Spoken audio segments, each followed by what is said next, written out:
Kevin Messing with Michigan Sugar Company, and just wanted to show you guys a little bit of how we're seeing the crop develop so far. This field is here by Ubley, and this was planted during that first big push of planting middle of April on that weekend. These fields in general, what we're seeing are really good stands thanks to the wet weather to get all the beets out of the ground. Some of the things we are seeing develop are good flush of weed pressure and a minor amount of seedling disease.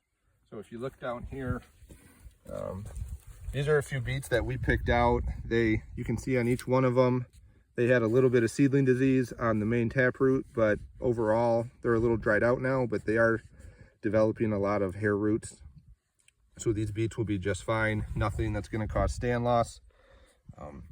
In addition, so these beets, you're seeing the first few true leaves poke out, but these beets will not be considered 2 true leaves until the next set is visible in the growing point. And again, a few weeds here and here. These are all coming, so one thing to keep in mind will be weed management. This field, with the weather we have coming, we may not have, there may have to be a herbicide pass here before these beets are big enough to put a lay-by on. And again, Stinger, Dual, Warrant, Outlook are all labeled for 2+ leaf beets. So as these weeds continue to grow, this grower may have to make a pass before we get to that point. This field here was planted April 27th, so in one of those other later planting windows 2 weeks ago today. This field has a bit of a rye cover, so like we were talking in the previous field, we'll have to keep an eye on that to make sure that doesn't get out of control, because with this warm weather, the rye is really going to keep progressing.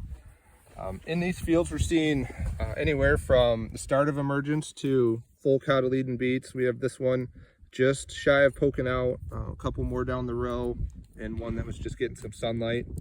These fields too, there are weeds emerging as well, so we'll have to be cognizant of that as these beets are growing to keep those weeds under control.